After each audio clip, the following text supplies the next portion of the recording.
and salutations there, Purple Warriors.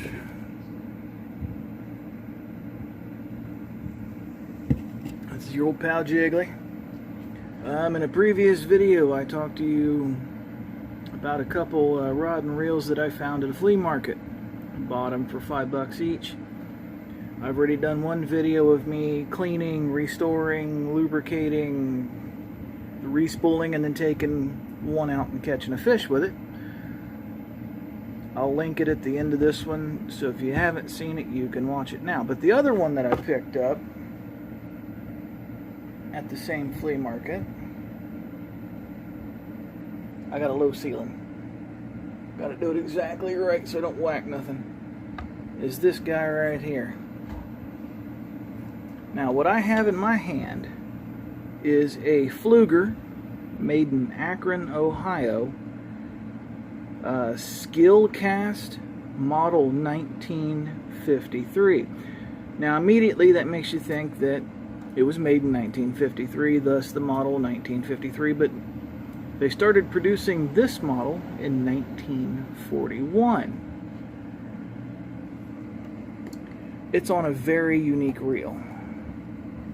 This reel is what they call a speed lock, which basically there's a little tab here that you pull down, and it's spring loaded, and that releases the reel. There's a patent number on this. Let me see if I can get that where you guys at home can read that. I think that's upside down or backwards or something. Let's flip it the other way. I need a bigger working area. There you go. So if you go to your Google machine and you put in speed lock and then put in that patent number there, you'll find out that this setup, this spring-loaded speed lock setup, was patented in 1937. So that made me think that I had something from the 40s, 1937, 1941. But upon further investigation, this company that makes these rods, these true taper rods, switched to fiberglass in the mid-50s, and that's definitely fiberglass. So, mid-50s. Still pretty damn old. But that's what I found out so far. I'm going to clean it and make it pretty and show it to you when I'm done. And I'll be back subsequently. Don't do nothing I wouldn't do. My most favorite part of cleaning these old rods is revealing what's underneath all the crud. Now let me show you what I'm talking about. This black here is what I'm getting off. Look at that.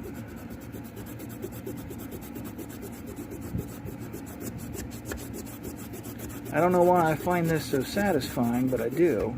But look at that. Revealing that, 60, 70-year-old corkwood under there.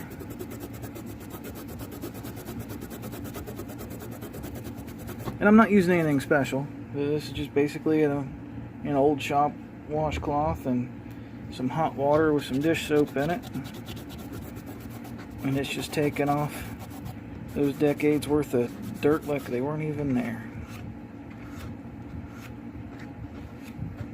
The rod is usually the easiest part on cleaning these up. I wonder if it says anything on that. Nope, doesn't say anything.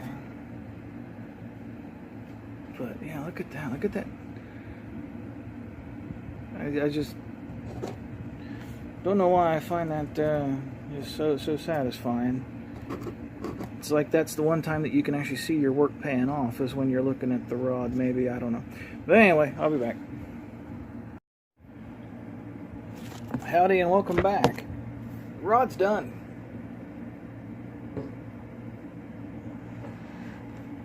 Brought out that real nice looking wood. Got the...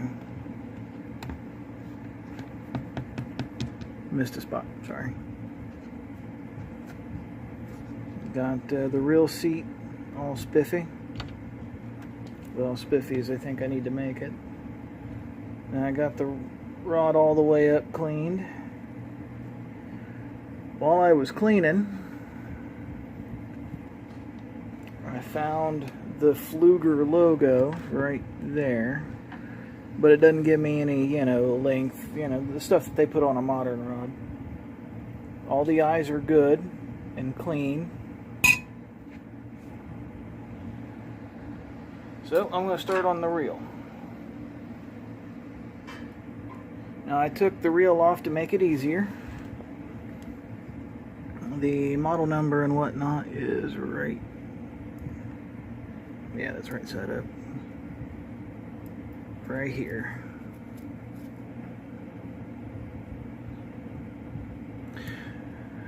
Now there's a spot here for oil. I don't know what kind it takes, so I'm going to have to do some research on that.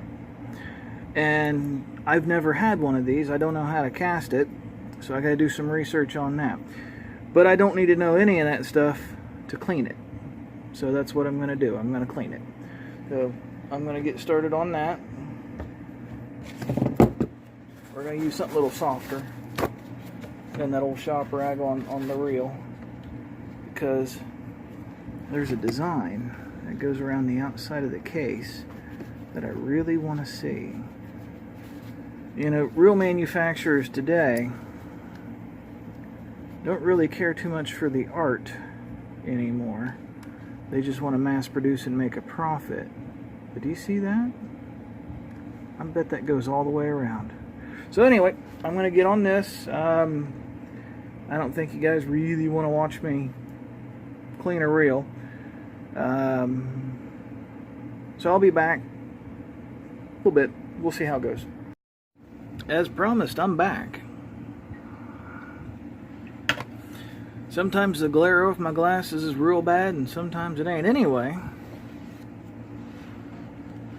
check out the shine I got on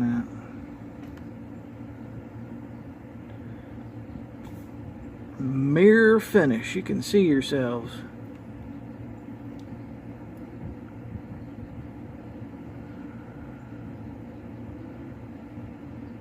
There's still a couple rough spots, but anyway, I'm done for now.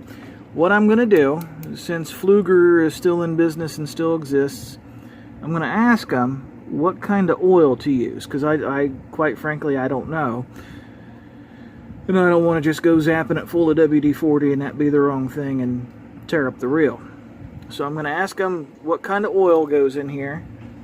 And more importantly, let me show you this. Oh, hey, the bait click works too. That's what's under that cap. I don't know how to put oil in that. I don't know if that comes out. I don't know. So before I mess something up, I'm going to get a hold of them. So I'm done for today. Uh-oh, I can't get that lid back on now. I can't get the lid back on. So anyway, there we go. It's going now. Something I found while I was cleaning it I thought was really cool. I cleaned up these handles here. It's and I'll do some research into what it's actually called, but it's not plastic, it's before plastic. There's a name for it. But they're not wood, they're not plastic. It's whatever plastic was before it was plastic. But everything moves, everything functions. I just need to lube it. And I'm actually going to reuse the original line. I think that'd be kind of cool to go catch some fish with some, 60, 70-year-old fishing line. So I put it on a spool when I took it off. We'll see how that goes. So I'll be back, and hopefully with the answer from Pflueger as to what kind of oil to put in there. And once I know, you guys will know. How's that sound? Alright, well, thanks for watching, and I'll be back shortly. Bye for now.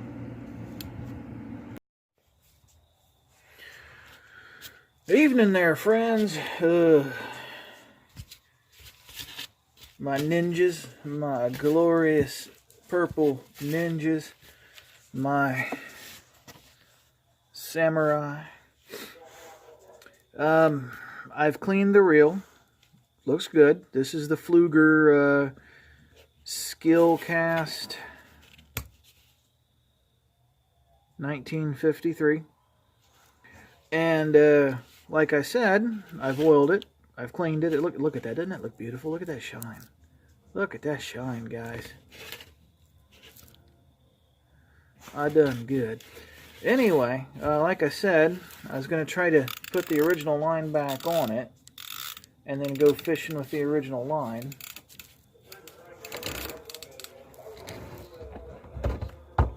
So that's what I'm going to work on now.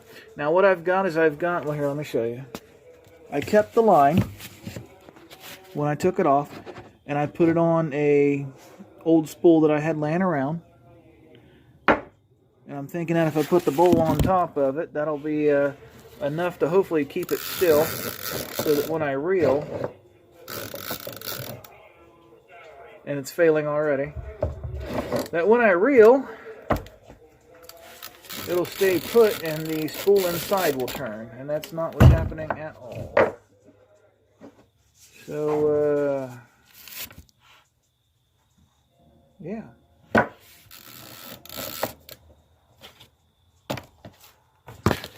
Anyway, back to the drawing board, I suppose. Because I got to figure this out. I'll be back. Hang tight. I don't know if you guys can hear that in the background, but I literally live right next door to the high school football field. Move it, dog. That's what all those lights are over there. And our team is kicking ass tonight. I have no idea what the score is, but I can tell by the jubilation that we are currently victorious. Oh, hey, this is going to work. So what I've done is I put the spool into that empty bowl, right side up this time, behind these two bottles. And as you can tell, it's a-working.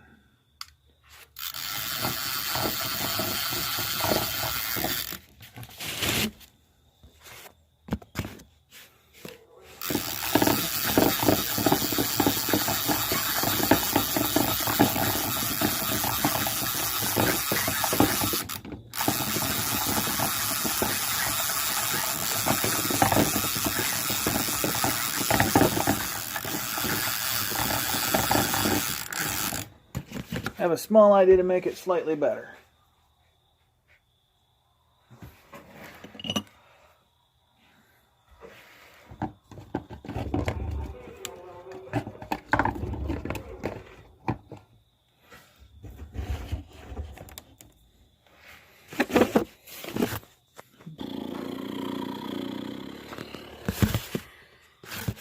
We're going to give that a whirl. Nope, that didn't make it better. That made it worse. That made it a lot worse. Let's scratch that idea. One of those that sounded better on paper. As you can tell, it reels perfectly fine. I still don't know how to cast it. See, a modern bait caster has a button. You push a button, no button. So what I believe you do to cast it is there's a little switch right here. When that switch is up, the line pulls out really easily. When it's down, it pulls out a lot harder. I think, I'm not sure, but I think that that's how you cast. Is you adjust, they call this a mechanical thumb, is what they call it on this particular reel. But this puts tension on the spool. You adjust this to where your lure falls freely without any pressure applied here. You put your thumb on the actual line itself, cast, flip that switch back up and start reeling in. I think is how it works. I don't know. We're gonna play with casting it tomorrow when I got daylight. It's too dark.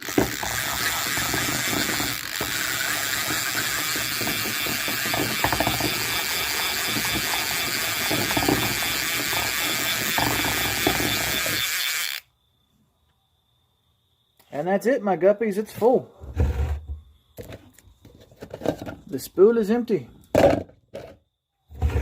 Cool. So anyway, that's the theory I'm going with on the casting, is that's how it's done.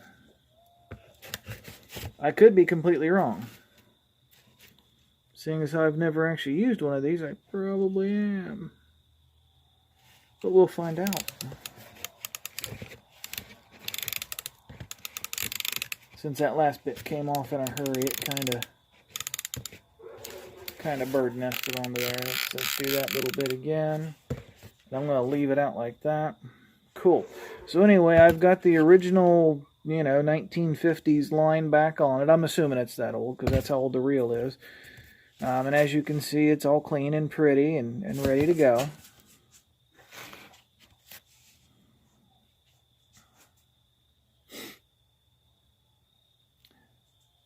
Upon reading up on this particular reel, there is an exceptionally old and rare version, the very first year that these were produced, which is 1941, that has 6 screws. I don't know if this counts as a screw, but let's count them. We've got 1, 2, 3, 4, 5, 6. And they only had 6 screws for the 1 year. Everything newer than that they refer to as being the newer 5-screw reel. So if this counts as a screw, which I think it does, this is 1941 in my hand. The only year that they made them. Now, just for the sake of discussion, if we flip it over and look at the back, 1, 2, 3, 4, 5, 6. 6 on the back, too.